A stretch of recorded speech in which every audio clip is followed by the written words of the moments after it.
Okay, so we are working on this problem right here, and you wrote it down from the last video.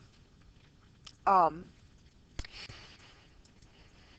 so I wrote that problem down, and first of all, we recall our mean value theorem. We'll say the integral of f of x dx evaluated from a to b is equal to f of z times b minus a. So this is where we're going. But to start, we need to actually evaluate the integral right here to find this value. So I went ahead and did the work for this. First of all, I moved this to the top with some algebra and rewrote it to the negative 1/2 power. And then this is clearly a problem in which we need to use a u. I came to the side. U is x squared plus 9. Du was 2x dx. So go ahead and pause this and see if you can actually evaluate the integral. I'm just going to continue to explain it. So pause it and then pick back up when you're ready. So when I rewrite this as u to the negative 1/2, x dx, oh, and I need to have du right here. And everything's accounted for except for that 2. So the 2 is extra. That's where my 1/2 comes from. I remember if I use u, I have to change my upper limit and lower limit in respect to u. So if x is 0, I plug 0 into this u and it becomes 9. So my lower limit changes to 9. In the same manner, my upper limit changes to 25. And now I'm ready to actually evaluate this. So it's the 1/2 is out front. This becomes u to the positive 1/2 divided by 1/2, which just gives us times 2. These two simplify. U to the 1/2, evaluate it here. So then we plug that in, and this entire thing is equal to 2. So that gives us one side of our mean value theorem.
Oh, shoot, I didn't pause it. Anyway, this is where we are with this one.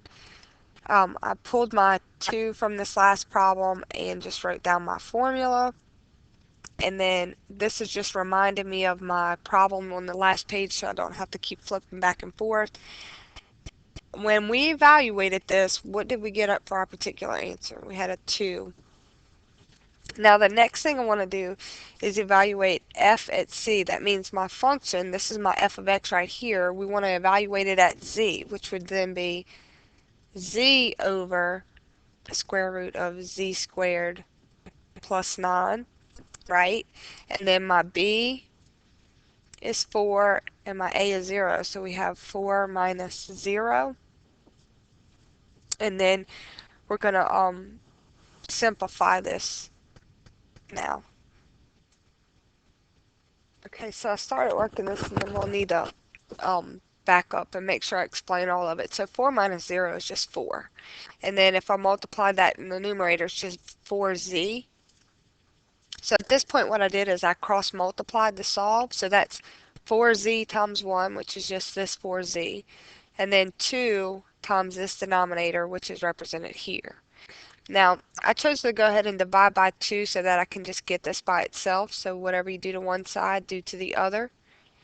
And Now I have 2z is equal to the square root of z squared plus 9. And I want to try to get rid of this radical first, so I'm going to square. Whatever you do to one side, do to the other. So that gives me 2 squared is 4, z squared. And then, of course, a square undoes a square root, so we're just left with z squared plus 9. And at this point, it starts to simplify a little bit. If I move this z squared term over here and subtract it, that would give me 3z squared is equal to 9. Divide both sides by 3. Z squared is equal to 3, so then we are square rooting. Z is equal to plus or minus the square root of 3. So we want to look back at our intervals 0 to 4. Positive square root of 3 is in that interval, so for sure this is valid, but um, negative square root of 3 is not in our interval from 0 to 4. So it's not going to get to be included.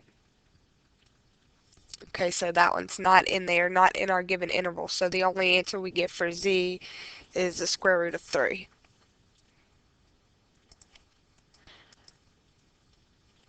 Okay, we're going to finish up this lesson right here with this, just the part B, average value, given formula. From our given problem, our B was 4 and our A was 0.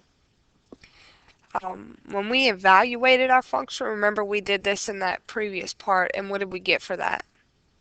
Yes, we got 2, and I'll just toggle back just to right here. This is our calculations. When we evaluated, we got 2.